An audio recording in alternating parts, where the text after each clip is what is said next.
Bom dia a todos. Sejam muito bem-vindos à videoconferência de divulgação de resultados do segundo trimestre de 2025 da SLC Agrícola. Meu nome é André Vasconcelos, sou gerente de planejamento financeiro e de relações com investidores. Presente aqui comigo o nosso CEO, Aurélio Pavinato, e o nosso CFO e IRO, Ivo Brum. É um privilégio estar com vocês nesta manhã. Informamos que esta videoconferência está sendo gravada e será disponibilizada no site de RI da companhia, onde você encontra a respectiva apresentação. Destaco que para quem precisar de tradução simultânea, temos essa ferramenta disponível no Zoom, no ícone do globo, com a descrição Interpretation, localizado no centro inferior da tela. Ao selecioná-lo, escolha o seu idioma de preferência, português, que ouvirão a videoconferência em inglês, há uma opção de silenciar o áudio original em português, clicando em Mute Original Áudio. Para o Q&A, sessão de perguntas e respostas, orientamos que suas perguntas sejam enviadas via ícone de Q&A, no botão inferior à sua tela. Por padrão da dinâmica, seus nomes serão anunciados para que façam a sua pergunta ao vivo. Neste momento, uma solicitação para ativar seu microfone e câmera aparecerá na tela. Caso não queira abrir o seu microfone e câmera ao vivo, favor escrever sem microfone ao final da pergunta para que eu leia em voz alta.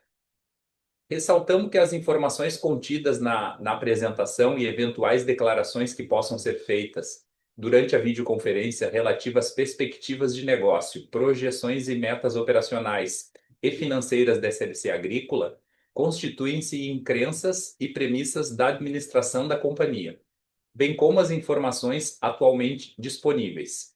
Considerações futuras não são garantias de desempenho. Elas envolvem riscos, incertezas e premissas, pois se referem a eventos futuros e, portanto, dependem de circunstâncias que podem ou não ocorrer. Investidores devem compreender que condições econômicas gerais, condições de mercado e outros fatores operacionais podem afetar o desempenho futuro da SLC Agrícola e conduzir a resultados que diferem materialmente daqueles expressos em tais considerações futuras. Agora gostaria de passar a palavra ao nosso CEO, Aurélio Pavinato, para iniciarmos a apresentação. Pavinato, pode prosseguir, por favor. Obrigado, André. Bom dia.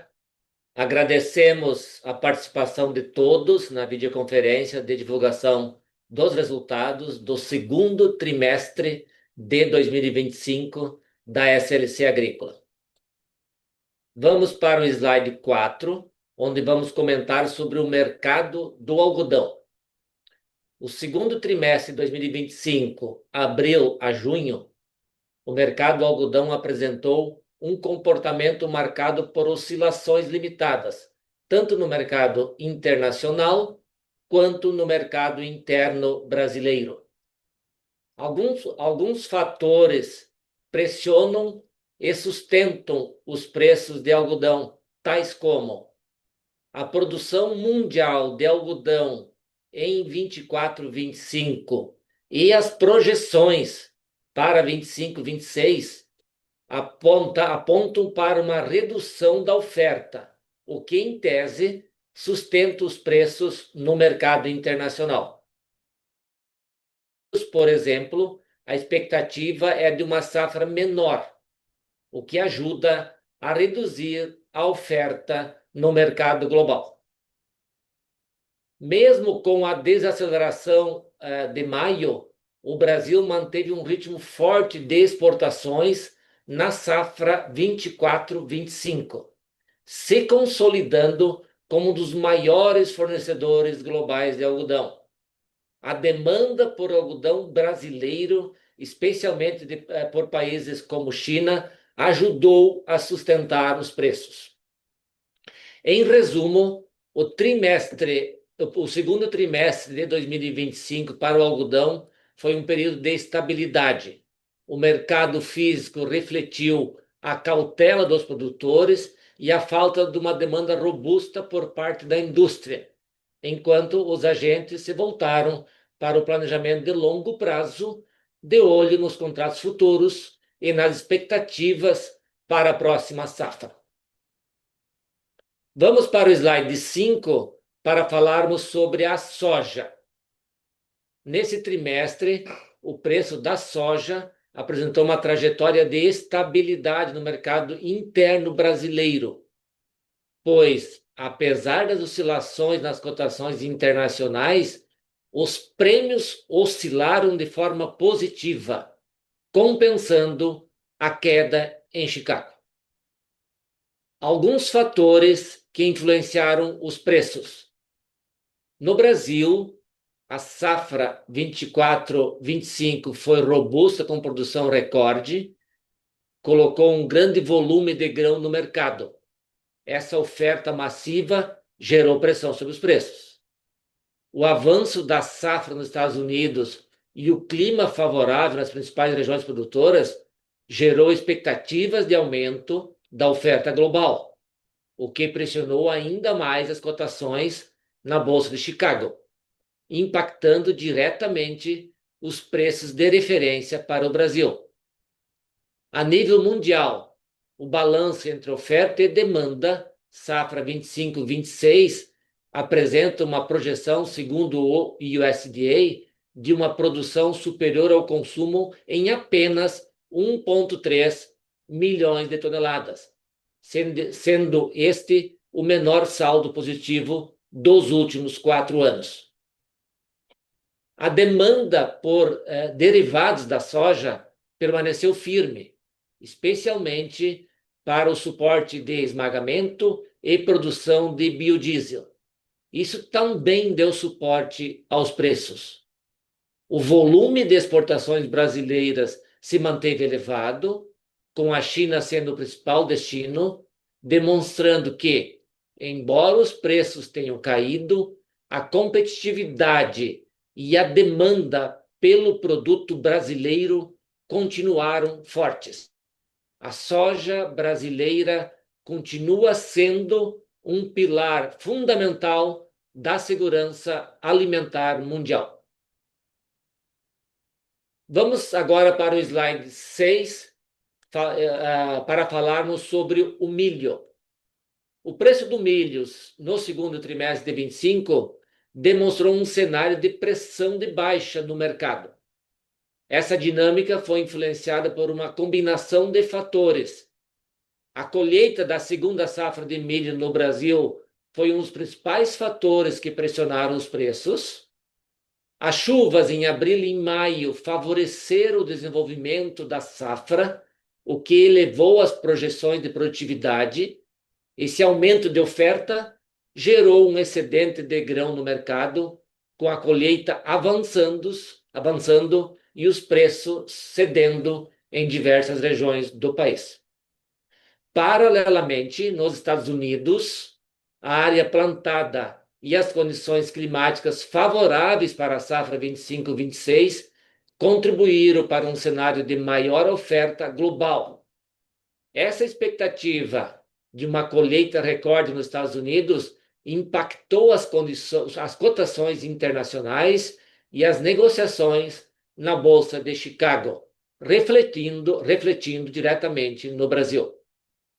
A produção global de milho está projetada para atingir cerca de 1 bilhão 288 milhões de toneladas na safra 25-26. O consumo global também deve ter um crescimento robusto, mas em um ritmo um pouco menor. A estimativa é que o consumo atinja aproximadamente 1 bilhão e 280 milhões de toneladas. Esse aumento é puxado principalmente pela crescente demanda por ração animal, especialmente em países asiáticos, como a China, e pelo uso do grão na produção de biocombustíveis. Vamos para o slide 8, por favor, para falarmos sobre o nosso desempenho operacional na safra 24-25. A safra de soja foi totalmente colhida, atingimos 3.960 quilos por hectare, ou seja, 66 sacas por hectare, 21% superior ao ano anterior. praticamente estável em relação ao nosso orçamento e 11% superior à média brasileira. O algodão já está com 51% colhido e o nosso forecast é atingir uma média geral de 1.986 quilos por hectare de pluma, em linha com o nosso projeto, 3,3% superior à safra passada e 5,1% acima. O milho, segundo a safra, já foi colhido praticamente 90% e a nossa produtividade por hectare projetada está em nível recorde histórico. Nossa estimativa atual é de obtermos 8.274 quilos por hectare, 9,7% superior ao projeto inicial, 16,7% superior à safra anterior e 35,6% superior à média nacional. Vamos para o slide 9, onde demonstramos a nossa posição de hedge atual para a safra 24-25. Pelo lado do hedge, avançamos na posição da safra 24-25. Na soja, somados os compromissos, travamos 96% da produção. No milho, estamos com 70% da produção vendida. E no algodão, chegamos a 56% da produção que está sendo colhida nesse momento, vendida. Passo a palavra para o colega Ivo Brum para comentar sobre o nosso desempenho financeiro. Ivo, por gentileza, pode prosseguir. Obrigado, Pavinato. Bom dia a todos. Podemos, por favor, ir para o slide 11, onde trazemos alguns destaques do nosso demonstrativo de resultado.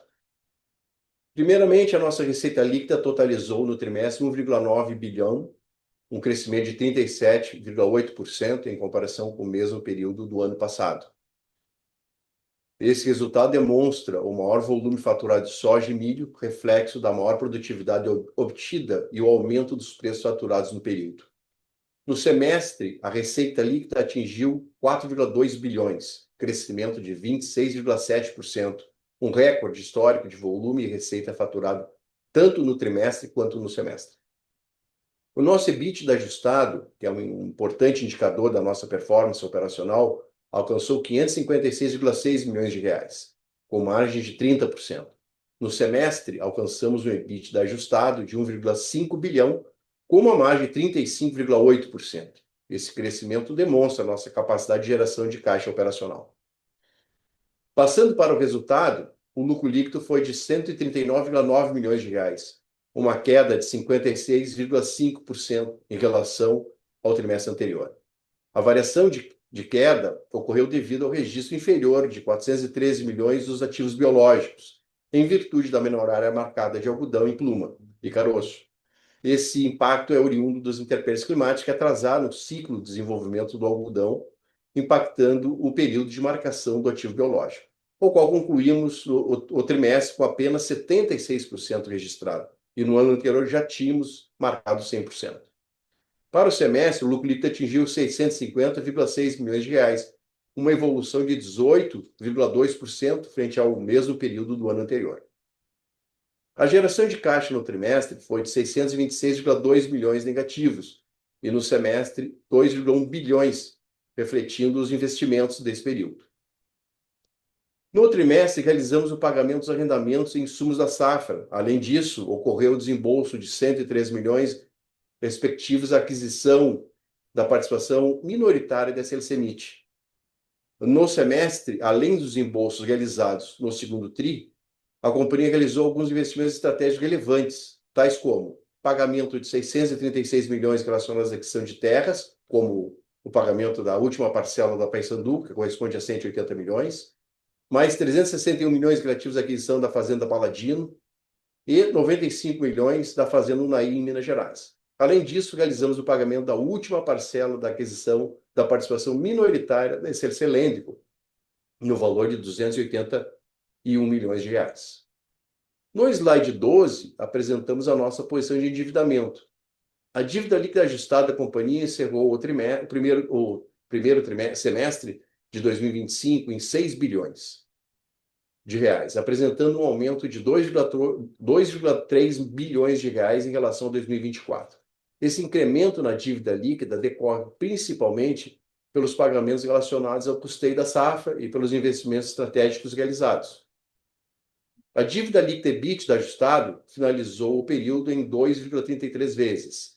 A estrutura da dívida foi estrategicamente equilibrada, sendo mais concentrada no longo prazo. Atualmente, nosso perfil de endividamento bruto está em 35% no curto prazo e 65% no longo prazo, com duration de 980 dias.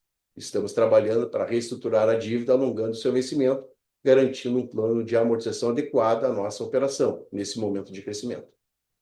Vamos para o slide 13 para falarmos da distribuição do lucro líquido da controladora, referente ao exercício de 2024. No dia 15 de maio, efetuamos o pagamento de 241 milhões de dividendos aos acionistas, representando 50% de payout. Nos últimos 5 anos, distribuímos 1,9 bilhão, com um dividendo yield médio de 4,9%. Vamos para o slide 14 para falarmos da avaliação do portfólio de terras. Divulgamos no início de julho a avaliação das terras de propriedade da companhia, efetuada pela Deloitte.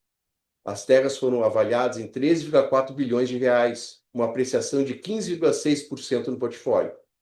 Para fins de comparação, considerando as aquisições realizadas em 2025, na base comparativa 24, o valor de aquisição, atingimos uma apreciação de 7,1% no portfólio total de terras.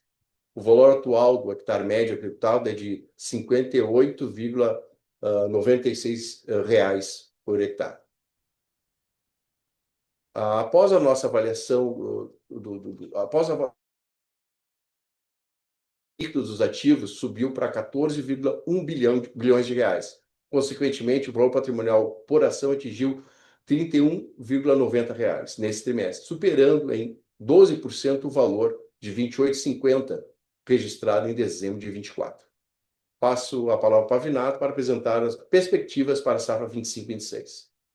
Obrigado, Ivo. Passamos para o slide 16, por favor, onde vamos falar sobre as perspectivas para 25-26. Para a safra 25-26, cujo plantio começará em setembro, próximo mês agora, continuamos as compras dos insumos. Já foram adquiridos 95% dos fosfatados, 100% do potássio e 60% dos nitrogenados e 91% dos defensivos, aproveitando as oportunidades oferecidas pelo mercado. Atualmente, o mercado de fertilizantes se encontra em patamares superiores à safra passada, principalmente para alguns insumos específicos. A companhia está monitorando de perto os fatores geopolíticos e a demanda global para finalizar o pacote de fertilizantes e defensivos. Os insumos que faltam comprar serão usados para as culturas de segunda safra, ou seja, serão necessários a partir de fevereiro de 2026 e possuem menor exposição ao cenário de risco geopolítico. Vamos para o slide 17, onde temos a nossa posição de hedge para a safra 25-26. Avançamos também nas posições de hedge para a safra 25-26. Já fixamos 57% da soja, somados os compromissos, e travamos 25% do algodão. No milho, iniciamos as fixações, onde fixamos 7,3% da produção prevista para 2026. Podemos avançar para o slide 18, onde demonstramos a nossa expectativa atual de área plantada para a safra 25-26, após as transações divulgadas, aquisição da Syrinx Agro Brasil e a nossa expectativa em relação aos projetos de irrigação. Com a aquisição da Syrinx, a companhia estima plantar em torno de 830 mil hectares na safra 25-26, um crescimento de 13% versus a safra 24-25, No início de julho, divulgamos o memorando de encerramento da aquisição. O algodão poderá ser implantado a partir do terceiro ano de produção. Ainda em julho, divulgamos a celebração de contrato de compra e venda de cotas e outras avanças para a Terros SA, ou seja, vendemos por 194 milhões a operação no Piauí, por razões estratégicas.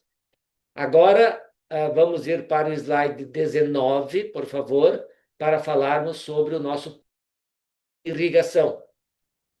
No dia 9 de julho, apresentamos a nossa expectativa de crescimento da área irrigada para a safra 25-26 por fazenda.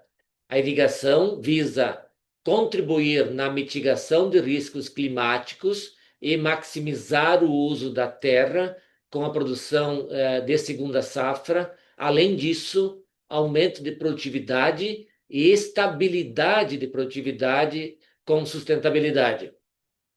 A Bahia e o estado de Goiás possuem um enorme e comprovado potencial de irrigação, sendo líderes nacionais na expansão da agricultura irrigada.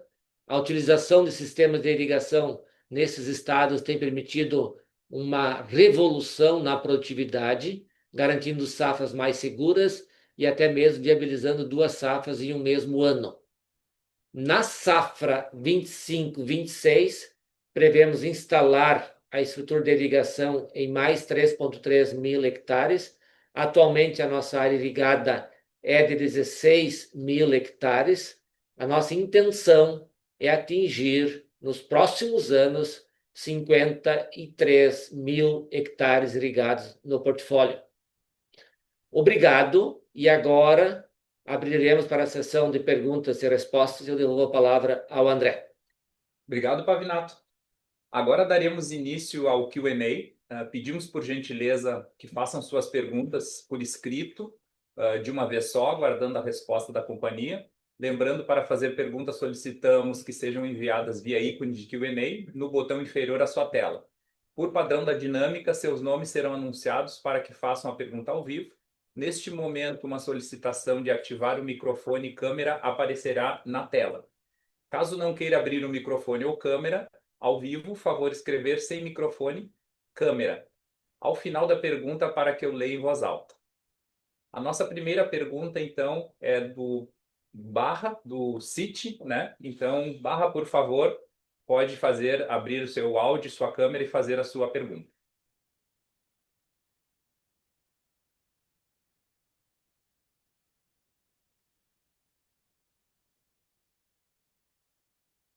Olá, pessoal, consegue me ouvir? Positivo. Tudo bem, Aurélio? Tudo bem Ivo, contigo. pessoal, obrigado por pegar minhas perguntas aqui. Eu tenho duas. Acho que quando a gente vê, primeiro, parabéns pela parte operacional da companhia, realmente mostra o quanto vocês estão ali à frente, né, na curva de custo em comparação com o mercado e é o que a gente espera de uma companhia de commodities. Mas quando a gente olha, minha primeira pergunta aqui é sobre até a estrutura de capital. A gente olha ali a companhia agora, depois das aquisições, um pouco mais alavancada, né, do que a gente viu nos últimos. E aí, muito pela questão também do aumento de área, né, dos deals que foram feitos recentemente. E aí, minha primeira pergunta aqui é: quando a gente olha para o portfólio, né, e eu recebo muito essa pergunta aqui, daria para pensar em alguma otimização de portfólio? Digo, talvez até um sale leaseback de uma área que você já vê que não tem tanto potencial de valorização para você fazer uma aquisição em uma área mais marginal, que tenha mais potencial de valorização, tentando fazer esse trade aqui, vamos dizer assim, de áreas já performadas, de áreas não performadas. Daria para pensar em alguma coisa do tipo? Existe esse tipo de discussão hoje na companhia? Essa é a minha primeira pergunta. Segundo, até entrando nesse ponto, como que a gente deveria ver esse processo de desalavancagem da companhia? Né? Vocês vieram com resultado forte, parece que essa safra realmente, a produtividade é alta, parece que o resultado deveria melhorar, mas ainda com nível de alavancagem um pouco mais alto, como a gente deveria pensar aqui nesse ciclo de desalavancagem? E se eu puder uma última, acho que até pegando o gancho do Aurélio, sobre a parte de 25, 26, o que daria para esperar aqui de mix de produção? né? Vocês já fecharam uma boa parte do pacote, talvez um pouquinho abaixo ali do ano passado, 85 contra 90 alto em relação ao ano passado, mas parece que já está bem direcionada a cabeça de vocês para a próxima safra, aumento de área, etc. Então, se pudesse falar um pouquinho também sobre mix, ajudaria a gente a entender um pouquinho aqui, fazer as continhas aqui já para 26, olhando para a próxima safra. Obrigado, pessoal. Obrigado, Gabriel, pela pergunta.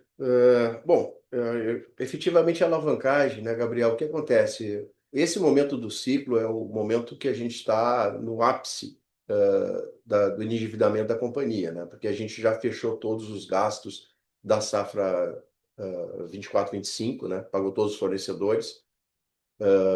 Então, o que tu tem agora? Tu tem a colheita do algodão e colheita do milho, né? Então, todo o segundo semestre ele vai ser de venda dessas commodities.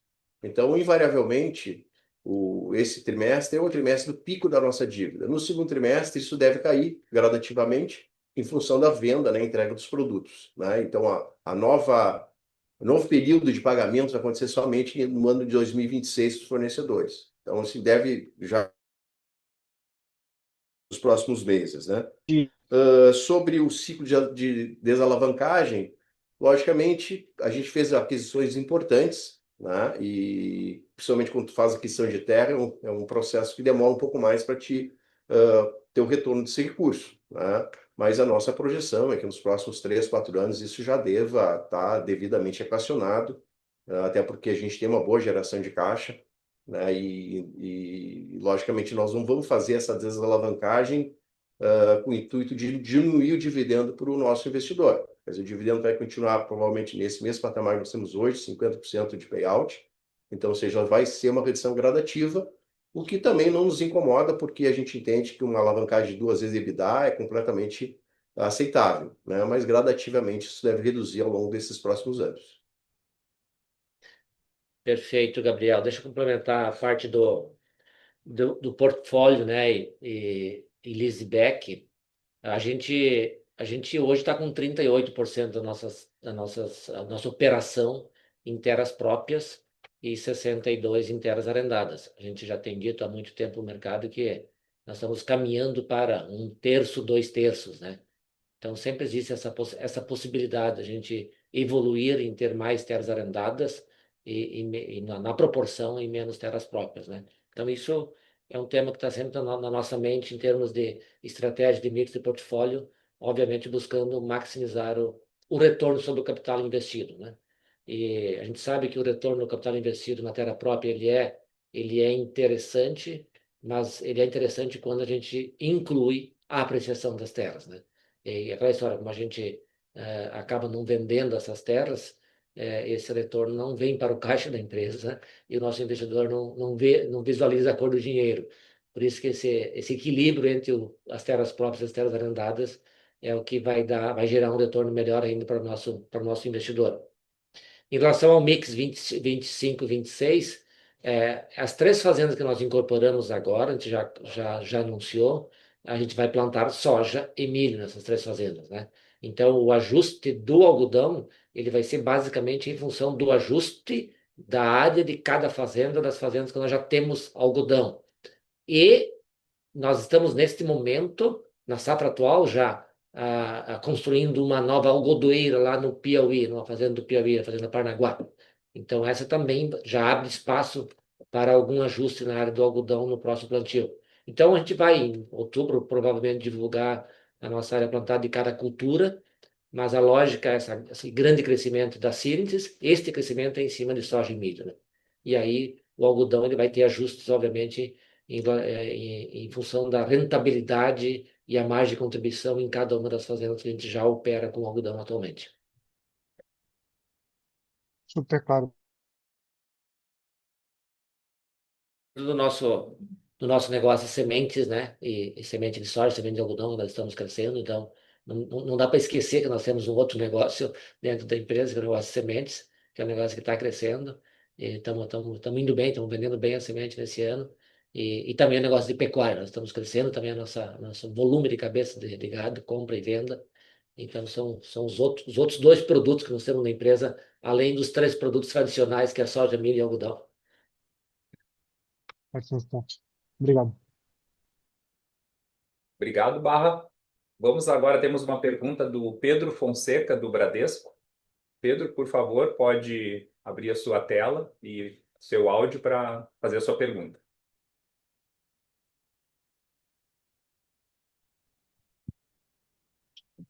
Bom dia, pessoal. Obrigado pelo espaço para a pergunta. São duas aqui do nosso lado. A primeira é explorando um pouquinho mais a questão da margem da soja. Quando a gente olha o custo unitário no acumulado do ano, ele está em linha com o guidance, mas a comparação com o primeiro TRI tem uma piora no segundo TRI. Então, queria entender se tem algum fator sazonal relevante aqui, talvez mix de fazenda que possa ter influenciado, ou se tem alguma outra coisa impactando o segundo TRI, e aí como a gente poderia pensar nessa evolução para o segundo semestre. E a segunda pergunta é mais relacionada à estratégia de hedge da companhia. Chama um pouco a atenção, né, o nível de hedge em 56% com com o preço de tela atual que ainda segue pressionado. Então, seriam dois pontos aqui, né, como essa curva de hedge se compara com níveis históricos, né, para saber se vocês estão mais ou menos protegidos que o usual, e como pensar em timing ou trigger para acelerar esse hedge. Obrigado. Bom, Pedro, foi uma boa pergunta. Essa aí até casualmente eu tinha pesquisado esse assunto hoje pela manhã, tá? É que efetivamente o primeiro trimestre é marcado pela venda da produção de soja do Mato Grosso, né? Do Centro-Oeste, né? Então, como é uma área que a gente tem uma grande configuração de segunda safra, o custo fixo é muito diluído. Então, invariavelmente, a soja expedida do Mato Grosso, ela é mais barata que o restante do país. Quando tu entra para o segundo trimestre, aí tu já tem um mix maior, né? Já envolve outras fazendas, outras regiões, e aí aumenta um pouquinho o custo, e a tendência do nosso custeio é ficar muito parecido com esse desse do segundo trimestre, tá? Mas é como tu falaste, basicamente a distribuição de fazendas que faz essa diferença. Perfeito, Pedro. A segunda pergunta é sobre o RED do algodão, entendi, né? Que você mencionou, né? Então, o E RED do. hedge do algodão. Perfeito, o RED do algodão, né? O RED do algodão, nós estamos em linha com o histórico, Pedro. O, o algodão, ele tem mudado bastante a dinâmica de comercialização, né? Há 10, 15 anos atrás, quem produzia algodão no mundo eram os países do hemisfério norte. E aí tinha a safra de algodão ao longo do segundo semestre, e depois tinha. Agora, o Brasil virou um produtor de algodão importante no mundo. E o Brasil tem um benefício para o cliente, que o Brasil oferece algodão 12 meses por ano. Oferta algodão 12 meses por ano. Então, então o mercado mundial de algodão, hoje ele não tem aquela necessidade de se estocar pensando na entre-safra. Então, essa é uma mudança de dinâmica de mercado que aconteceu. A segunda variável no mercado muito presente e forte é toda essa instabilidade geopolítica. Ela gera uma insegurança do PIB nos países consumidores de roupas de algodão, Europa e Estados Unidos, e aí gera uma insegurança de toda a cadeia em se estocar, pensando na demanda, na insegurança que ele tem de demanda. Então, em resumo, nós estamos vivendo um momento de uma insegurança mundial em termos de demanda. E tem uma terceira variável, nesse cenário de juros altos, o que o especulador financeiro faz? Ele investe em renda fixa e ele não coloca dinheiro em commodities. Então, o especulador hoje ele está fora, está vendido no mercado de commodities, né? Então, isso tudo junto tem gerado menor liquidez dos contratos de algodão e de certa forma, dificulta o hedge futuro. Mas, mesmo assim, nós estamos num nível de hedge similar aos nossos patamares históricos. Então, a gente não está fora do nosso histórico de fixação dele. Que o algodão nós estamos colhendo agora e nós vamos entregar esse algodão de agosto de 2025 até julho de 2026. Essa é a dinâmica hoje da nossa exportação de algodão, a gente exportar algodão 12 meses por ano. Então, a gente tem aí 12 meses para vender esse saldo que está sendo colhido, e tem um volume que tu nunca sabe a qualidade que vai ser, então, sempre ali uns 30% você é quase que obrigado a deixar para vender spot, né? Então esse é o cenário que nós estamos vivendo do algodão, mas ao mesmo tempo, os preços estão pressionados, mas esses três fatores que eu mencionei é que geram essa pressão de preço. Então, ao mesmo tempo, a gente tem um certo conforto de que o espaço para cair mais o preço ele é limitado. Perfeito, super completa a resposta. Obrigado. De nada. Obrigado, Pedro. Agora, então, vamos pedir para o Bruno Tomazetto, do Itaú BBA, né? Por favor, Bruno, pode abrir sua câmera e seu áudio e fazer a sua pergunta. Bom dia, Pavinato, Ivo, André. Obrigado por pegar nossas perguntas. A gente queria explorar aqui um pouquinho, né?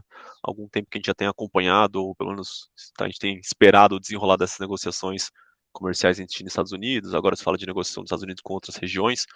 Então, eu queria só pegar esse update de como que vocês enxergam essas variáveis que vêm se enrolando nos últimos meses e como que pensa a fixação de preço, né? No último call, se não me engano, a gente até falou que ia depender de algumas variáveis, pudesse aparecer alguma oportunidade boa para a companhia.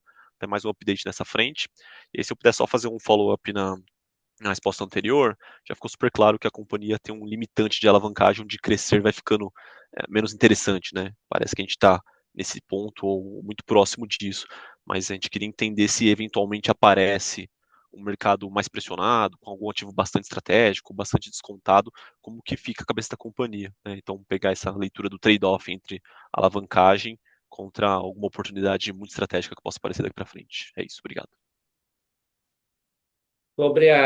Sobre as tarifas, bom, obrigado, Bruno, pelas perguntas, né? Sobre as tarifas, nós estamos vivendo um momento de muitas incertezas, porque a dinâmica do mercado ela está mudando e ela muda repentinamente. O que está claro para nós é que os Estados Unidos, na gestão do Trump, ele vai ser um país mais fechado, ele vai aumentar os impostos de importação no geral, vindo de todos os países. Então, tinha um patamar quase irrisório de imposto de importação dos produtos para os Estados Unidos, e ele está buscando mudar esse patamar. O patamar é de 2%, e ele está, pelo que está se dizendo no cenário, ele está querendo mudar esse patamar para 15, 20% de imposto de importação. As questões políticas que está acontecendo, e o BRICS, e o Brasil, e as questões políticas internas do Brasil, de certa forma, têm interferido nas questões econômicas. E aí gera uma incerteza adicional. Tinha toda a incerteza do cenário geopolítico internacional, e agora nós temos mais uma incerteza, que é o cenário nacional, o quanto que essa incerteza política do Brasil pode gerar em termos de mudança em ações econômicas, especialmente dos Estados Unidos, né? Então realmente, a gente não tem, é difícil ter uma clareza, a tendência é acontecer isso, né? Agora, o que nós analisamos quando a gente pensa o conjunto da obra? O que nós produzimos, soja, milho, algodão, o que nós importamos, todos os insumos que a gente importa de outros países, o que pode acontecer, uma mudança radical dessa dinâmica de mercado, né? Hoje, quando a gente olha o fertilizante, o Brasil é importador da Rússia. Os Estados Unidos também é importador da Rússia, né? O Brasil importa 26%, os Estados Unidos importa 14% dos seus fertilizantes, também vem. A interdependência entre os países hoje de fertilizantes, por exemplo, ela existe, e é muito difícil quebrar essa interdependência, né? Cada país buscar ser mais autossuficiente no seu fertilizante. Da mesma forma, a demanda e a oferta das commodities agrícolas, né? Hoje, os países das Américas, Estados Unidos, Brasil e Argentina, exportam para os países asiáticos. ah, os países asiáticos dependem dessas importações do Brasil, dos Estados Unidos e da Argentina para se autoabastecer. Quer dizer, alguma ação mais forte vai limitar esse trader.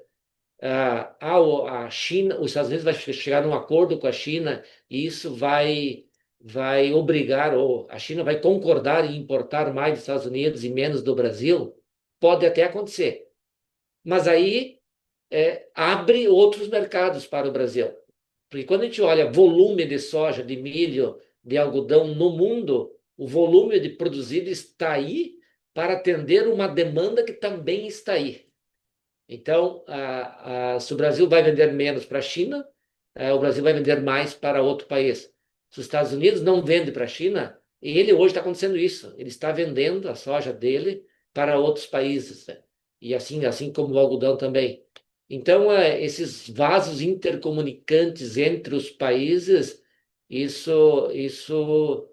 mesmo com todas as ações possíveis que poderão acontecer, a gente visualiza como sendo muito difícil romper essa dinâmica toda do mercado e a gente ser afetado de uma forma mais forte, né? Que no fundo, é o que eu sempre digo, a demanda global por commodities agrícolas, ela está contratada e alguém terá que produzir. E aí sempre a preocupação nossa como brasileiro é quão competitivo o Brasil é no mercado internacional e nós, como SLC, o quanto nós somos competitivos em relação aos demais players.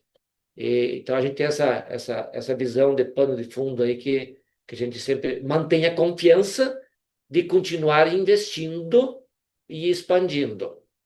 A alavancagem, a gente aproveitou esse momento de oportunidades no mercado brasileiro e mercado internacional, em função da queda dos preços das commodities. Então, a nossa meta é trabalhar com nível de alavancagem no máximo 2 vezes o EBITDA. Isso é a nossa como estratégia. Então, agora estamos um pouquinho acima no trimestre. Queremos chegar no final do ano, talvez mais próximo da nossa meta. E pensando nos próximos anos, a gente vai crescer mais ou crescer menos, obviamente dependendo de quão boa será a oportunidade e de em qual nível que está a alavancagem e em qual nível que está o juro. Que um juro a 15 é um cenário. Um juro a 12, 12,5, como o Fox está colocando, a perspectiva do juro voltar para 10 é outro cenário. E a gente trabalha hoje com o cenário oficial, é de que o juro vai começar a cair ano que vem. A gente trabalha com esse cenário, então, por isso que a gente alavancou dentro do limite que a gente aceita de alavancagem e aproveitou as oportunidades de crescimento nesse momento e adquirimos as terras que a gente achou que eram oportunidades boas de aquisição e assim por diante, né? Então, assim que a gente visualiza esse cenário geopolítico e alavancagem e crescimento da empresa. Super claro, super completo. Obrigado, pessoal. Obrigado, Bruno. Então, a próxima pergunta vem da Larissa Pérez, do JP Morgan. Larissa, por favor, pode abrir sua câmera e seu microfone e fazer a sua pergunta.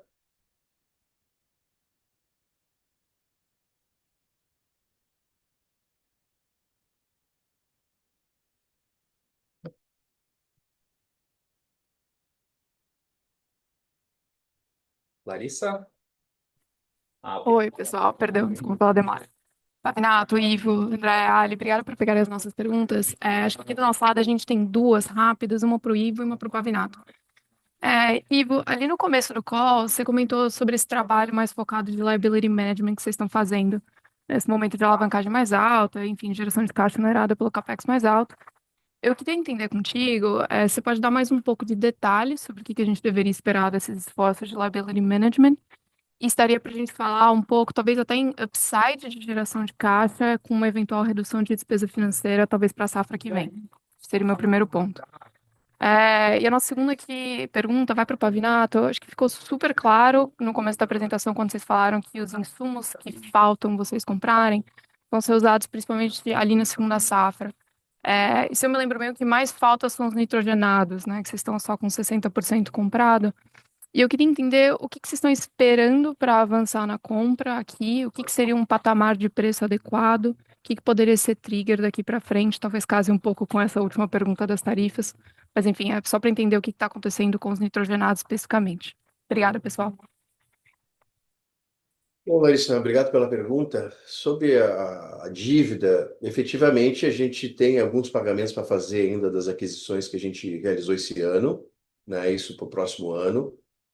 Mas tem todo o segundo semestre que nós vamos vender a soja, somente o milho e o algodão colhido, então nós não temos grandes embolsos com os fornecedores nos próximos 6 meses.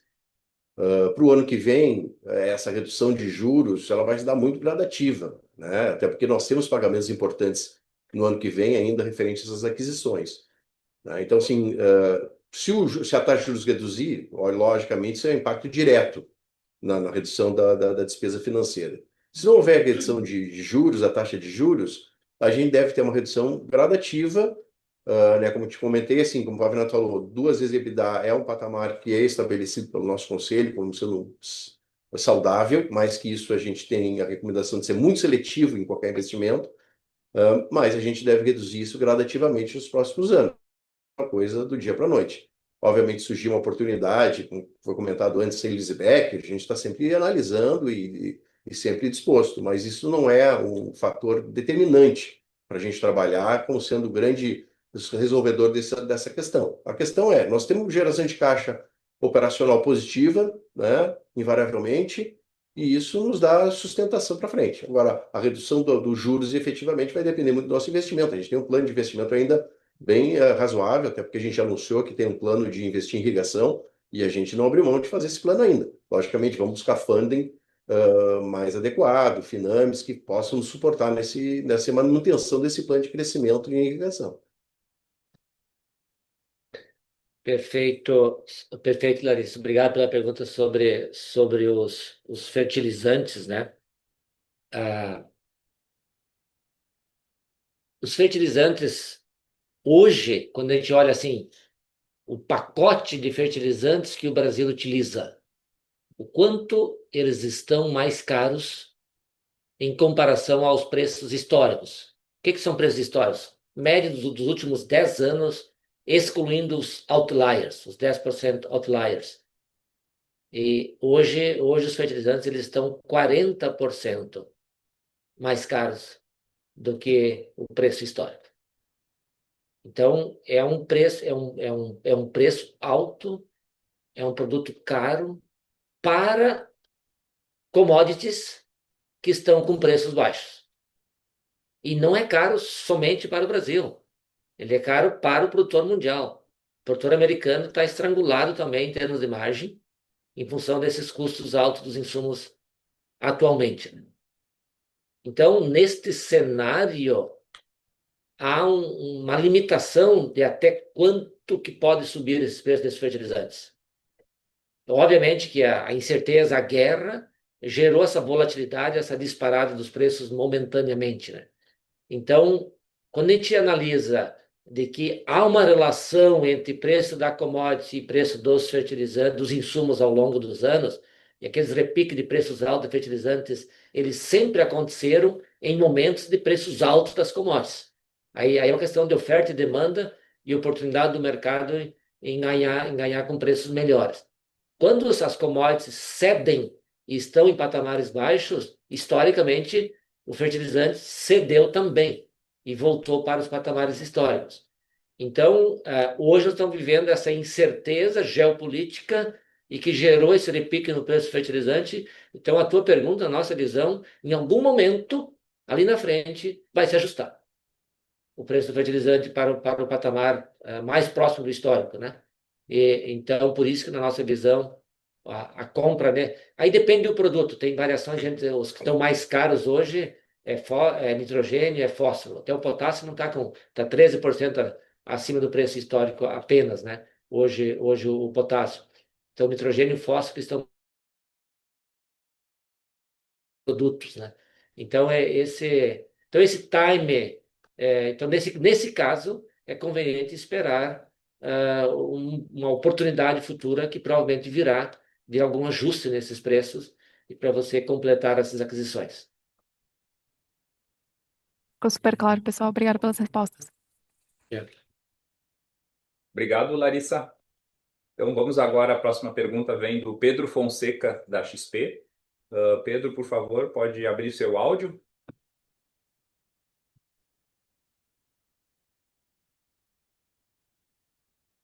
Oi, pessoal. Bom dia. Obrigado por pegar a minha pergunta. Eu queria explorar um pouco mais essa questão de custo, né? E aí eu peço até desculpa se já comentaram isso. A gente estava aqui em outro call.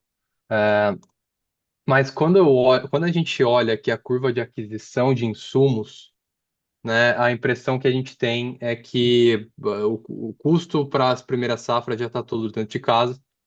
Né? Então, a minha primeira pergunta é se vocês poderiam dar algum tipo de direcionamento para a gente, o que a gente pode esperar para o custo por hectare para as primeiras safras, né, agora para 25, 26. E também ainda sobre custo, né, quando a gente olha aqui a curva de aquisição de vocês, o comentário do release aqui chama atenção, né, que vocês sacaram antes da alta do mercado, né, então tentar também entender como é que esse custo de produção conversa com o que a gente tem visto aí para os principais fertilizantes.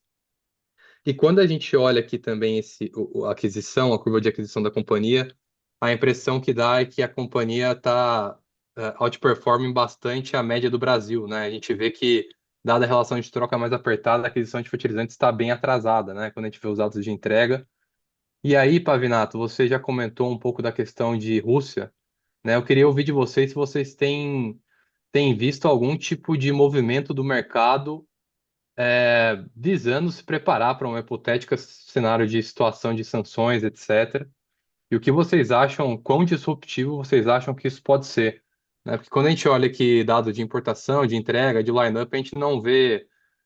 A impressão que nós temos é que o mercado não estaria preparado para uma eventual disrupção assim no cenário de oferta de fertilizante. Na companhia, sim, né, dado que já colocou tudo para dentro de casa, mas talvez o mercado não. E aí queria explorar com vocês aqui, com vocês o que vocês têm visto, quão impactante vocês acham que pode ser. Obrigado. Perfeito, Pedro. Obrigado pela pergunta. O- os fertilizantes, aquilo que nós comentamos, né? A gente comprou os insumos num time certo, em termos de momento de mercado. A expectativa nossa é a gente concluir a formação do nosso custo de produção da próxima safra com não muita, com poucas variações em termos de custo de produção.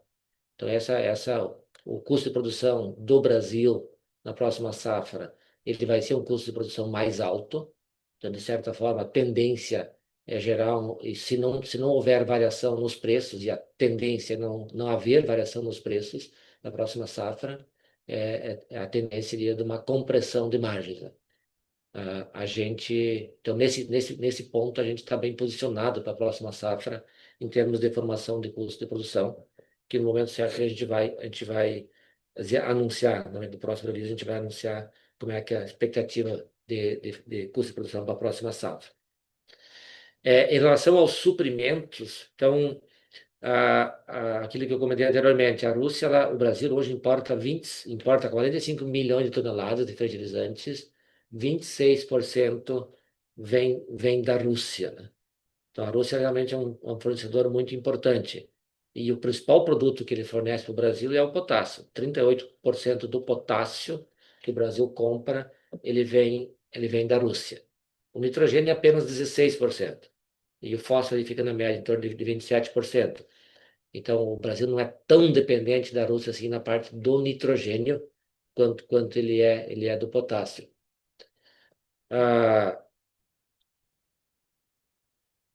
Uma disrupção nessa cadeia provoca uma revolução no mercado, né? Quem que vai abastecer quem, da onde, e vai ser possível produzir os produtos que é necessário serem produzidos. Por isso que, conforme eu comentei anteriormente, uma disrupção mais agressiva é uma revolução que vai acontecer no mundo em termos de cadeia de produção de alimentos. Por isso que na nossa visão a gente não está acreditando que possa acontecer uma disrupção nessa cadeia. Mesmo e claro, as agências multilaterais, elas têm essa obrigação de manter as necessidades básicas da população sendo atendidas durante a pandemia e durante quando começou a guerra na Ucrânia e todo o embargo que foi feito contra a Rússia. A exportação de fertilizantes não foi proibida ou limitada, justamente porque é uma necessidade básica da demanda de produção de alimentos mundial. Então, obviamente que hoje as agências multilaterais elas estão sem força nenhuma. A estratégia do Trump tem sido de anular essas agências, mas até então elas exerceram papéis importantes de manter esse fluxo para atender as necessidades básicas das populações. E o fertilizante, hoje, é para atender a produção de todos os países que produzem e que importam fertilizantes. E aí inclui o Brasil, mas inclui o próprio Estados Unidos. 14% do fertilizante dos Estados Unidos vem da Rússia, que consome mais que o Brasil fertilizantes. O Brasil consome 45, 46 milhões de toneladas, os Estados Unidos consomem 51 milhões de toneladas de fertilizantes. Então, esse é o cenário que a gente vive, e essa dinâmica internacional que a gente não tem clareza de onde pode ir, mas, ao mesmo tempo, a gente tem uma certa confiança de que a globalização e os dutos de comunicação que existem no mundo vão acabar predominando sobre qualquer ação mais forte politicamente, política de um país sobre o outro, para bloquear esse trade. Muito claro, Pavinato. Obrigado pela explicação. E se me permitem só um follow-up rápido, na questão do defensivo. Vocês estão me ouvindo bem? Tá bom. Sim, Na sim. questão do defensivo, a gente, né, vê o preço do defensivo numa queda caindo, né? Continua caindo. E a gente sabe que da estratégia da companhia, né, de fechar a margem no momento de aquisição, e aí eu só queria entender se essa compra avançada de defensivo ela está ligada com a manutenção dessa estratégia da companhia de travar a margem, ou se vocês estão vendo eventualmente alguma mudança de direcionamento do preço do defensivo. Né? Acho que isso pode voltar a subir ou é só a manutenção histórica da estratégia da companhia? Então, o defensivo, na verdade, ele caiu ao longo do ano passado. No final do ciclo do ano passado, ele caiu para patamares bem mais baixos do que o patamar histórico, inclusive. E agora ele está se mantendo nesse patamar mais baixo, o conjunto dos defensivos. Então, tem alguns produtos que caíram, tem alguns produtos que subiram ao longo desse ano em função de escassez, né? Como o Mancozeb, por exemplo. E então, quando eu olho assim, quem comprou ano passado cedo pagou caro. Quem comprou mais tarde pagou um preço mais justo, que foi o nosso caso. Ano passado a gente postergou a compra do defensivo, porque o preço estava alto e a gente postergou até o limite e conseguiu comprar por um preço menor. Este ano, de lá para cá, o preço do defensivo não tem oscilado. Quando olha o conjunto da cesta de defensivos, ele praticamente não oscilou. Falando preço em dólares, né? E o preço em reais, obviamente, aí depende do câmbio. Então, hoje está mais barato. Em reais está mais barato o defensivo no Brasil do que estava alguns meses atrás. Mas o preço em dólar, ele tá. Tem produtos um pouco mais baratos, tem produtos mais caros. Quando olha o conjunto da cesta, deverá ficar um pouco mais barato do que o ano passado. Em dólar, né? Deverá ficar um pouco mais barato em dólar. Tá muito claro. Obrigado novamente. É. Obrigado, Pedro. Então, agora a próxima pergunta vem da Júlia Riso, do Morgan Stanley. Júlia, por favor, pode abrir sua câmera e seu microfone para fazer sua pergunta.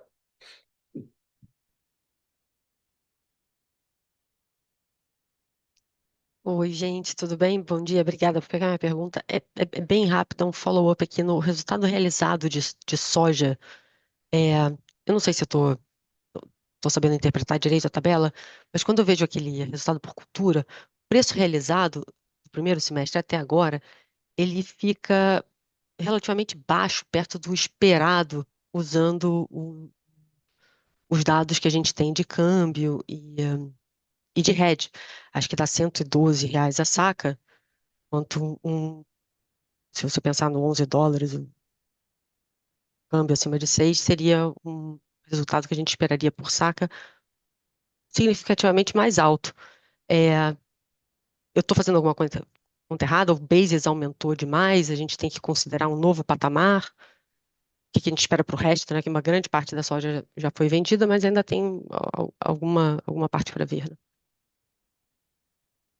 Júlia, basicamente, obrigado pela pergunta. Basicamente, quando a gente apresenta o RED ali, é um preço médio, né? E é no Porto, né? E é no Porto, né? Então É, logicamente tem o base, que é um fator que não está claro aí para ti, é, mas sempre vai ser um médio, né? é. Então tu tem no primeiro semestre uma venda que aconteceu provavelmente há 8 meses atrás, né? Do primeiro semestre, nós estamos falando lá em meados de 2024, com aqueles preços e aquele câmbio, né? O câmbio disparou muito no final do ano, então no final do ano a gente acelerou na segundo, terceiro, quarto trimestre de 2024, o câmbio deu uma acelerada boa, tá? A gente vendeu bastante câmbio naquele período, Pro algodão. para algodão principalmente, e para a É, soja foi menos, é. né? Nós tivemos muitos pavilhões de fornecedores, depois ali em janeiro e fevereiro, que pegaram um câmbio um pouco mais alto, e aí a gente vai distribuindo esse câmbio ao longo do ano. Então, aquela informação que a gente dá é médio, né? Então, se tu está fazendo o cálculo, está chegando que o primeiro trimestre, primeiro semestre está abaixo da média, então a tendência é que no segundo semestre tem um aumento dessa média,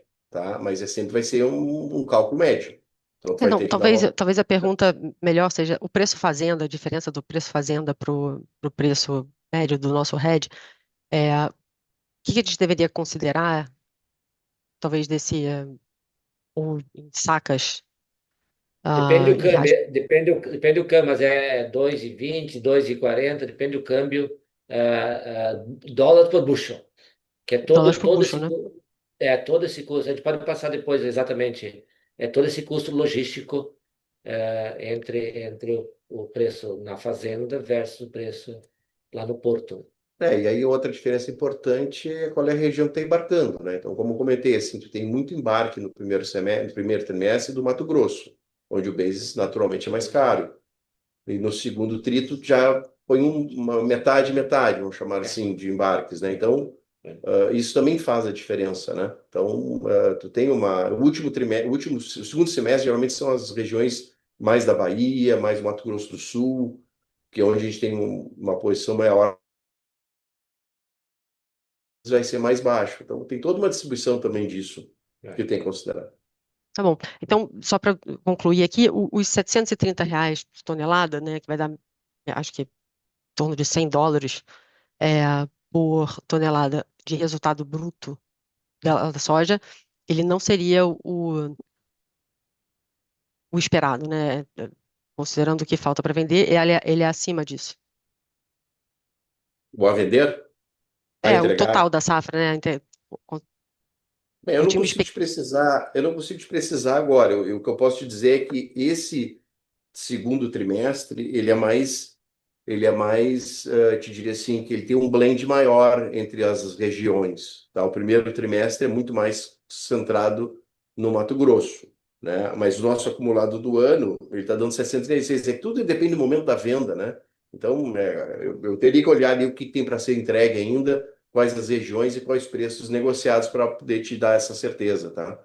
Eu te diria assim que essa margem que está dando do primeiro semestre parece Semestre, né? bastante boa. Me parece bastante boa, assim, bem relevante, assim, se tu olhar. Em reais por tonelada. E Tá bom, superior ao anterior também, né? Tudo bem, no anterior a gente teve perda, né? Então, realmente, ela é impactada, mas, sim, parece uma margem bastante alta, né? tá bom. Muito obrigada. Obrigado, Julia. Obrigado, Júlia. Bom, a nossa próxima pergunta, então, eu vou fazer a leitura. Ela vem do Vitor Modanese, do UBS, tá? Então, eu vou lê-la aqui. O Vitor queria, então, entender como a companhia está vendo a dinâmica de prêmios nos portos brasileiros, olhando para os benchmarks de bases disponíveis de soja em Paranaguá, que está tradando um prêmio na faixa de 200 cents por bushel.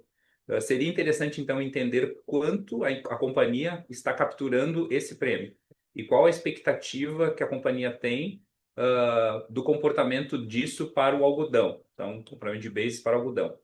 E a soja com uma condição de maior demanda do produto brasileiro, dadas as tensões tarifárias. Essa é uma primeira pergunta. A segunda pergunta qual é a expectativa de capex de manutenção e expansão para o ano que vem, dado o aumento da área e o do projeto de irrigação, considerando que no ano passado foi cerca de 500 milhões para expansão e 600 milhões para manutenção. E aí com isso daria para entender que estaria crescendo junto com a área, o capex. E o segundo, pensando mais à frente, 27 e 28, qual seria a expectativa de investimento relacionado à expansão da área de algodão? Perfeito. Eu vou responder então sobre os prêmios, depois o Ivo vai responder sobre o CAPEX, né? Vitor, obrigado pela pergunta. Os prêmios da soja, eles estão nos patamares de 200 cents por bushel. Eles estão exatamente no patamar em que eles chegaram na primeira trade war.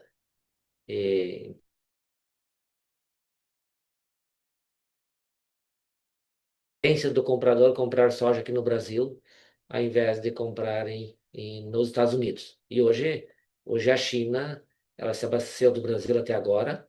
A expectativa agora aos próximos meses, que normalmente outubro, novembro, dezembro, a China compra soja dos Estados Unidos. Ela não comprou ainda. Então vamos ver o que vai acontecer nos próximos meses, para ver se a China vai comprar soja dos Estados Unidos ou não.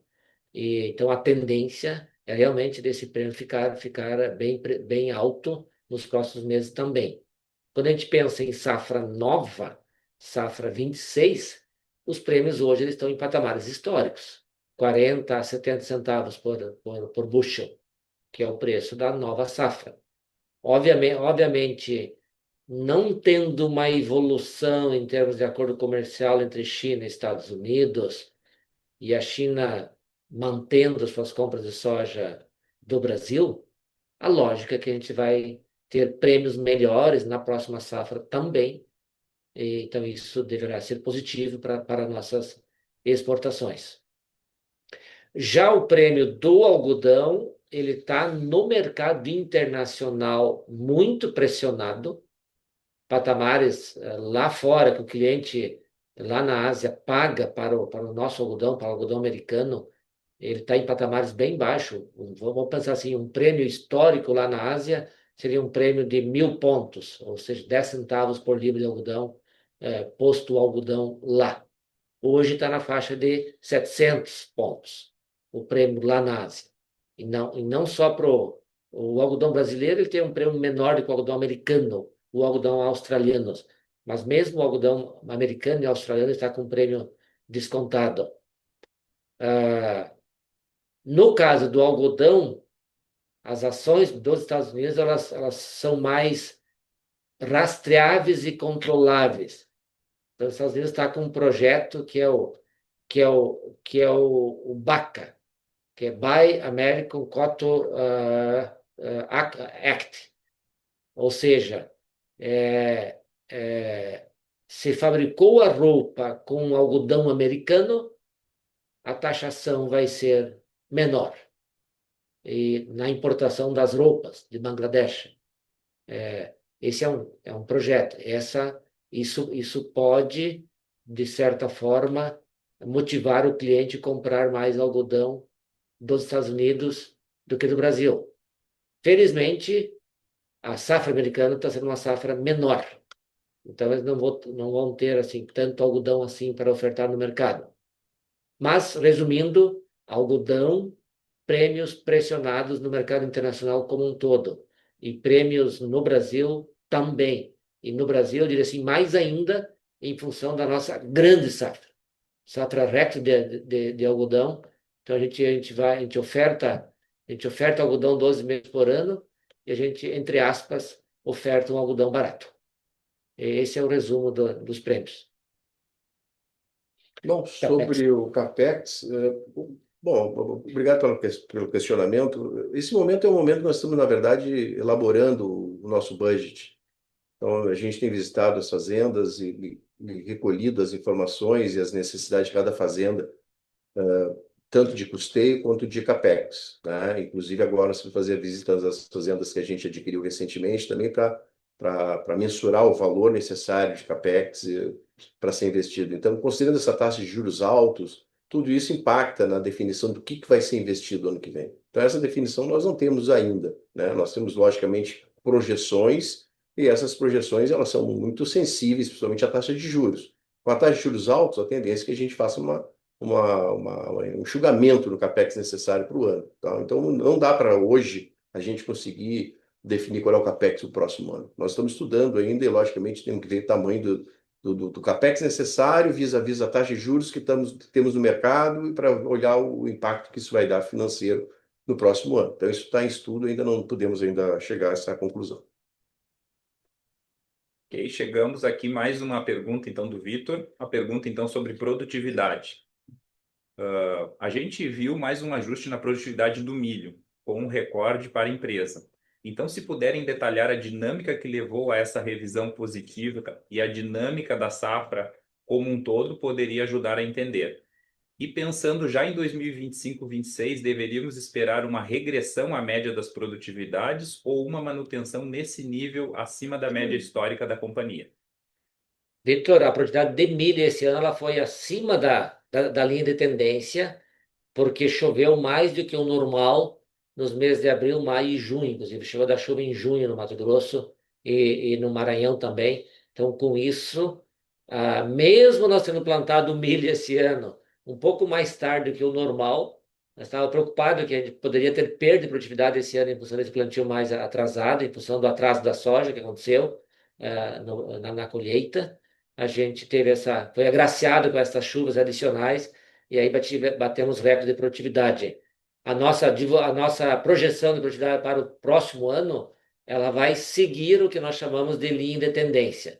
Então, a nossa linha de tendência, porque a gente sabe que ao longo dos anos, as produtividades, na média, elas vão seguir a linha de tendência. Vai ter anos que vai produzir abaixo e vai ter anos que vai produzir acima. E no caso do milho, este ano, a produtividade ficou acima da linha de tendência. Então, o projeto que a gente vai divulgar de produtividade de milho para a próxima safra, provavelmente vai ser num patamar menor do que esse ano, justamente seguindo a lógica da linha de tendência, dentro da lógica que nós trabalhamos a nossa fábrica é a céu aberto e tem o clima, que sempre é uma variável em cada ano, e que pode maximizar a produtividade ou reduzir a produtividade. Então, por isso que quando a gente divulga o nosso orçamento e projeção de produtividades, ela está fundamentada em cima da lógica de uma média de comportamento de clima, e por isso que nós chamamos de linha de tendência. Obrigado, Pavinato. Mais perguntas? Lembrando, então, que para fazer perguntas, orientamos que sejam enviadas via Q&A, né? No botão inferior da tela, né? Padrão da dinâmica, então, nomes e anunciados. Se não tivermos, então, mais nenhuma pergunta, então a gente encerra a nossa videoconferência de resultados do segundo trimestre de 2025 da SLC Agrícola. E o Departamento, então, de Relações com Investidores está à disposição para responder as novas perguntas e sanar quaisquer dúvidas. Muito obrigado aos participantes e tenham um bom dia. Obrigado, bom dia. Bom dia.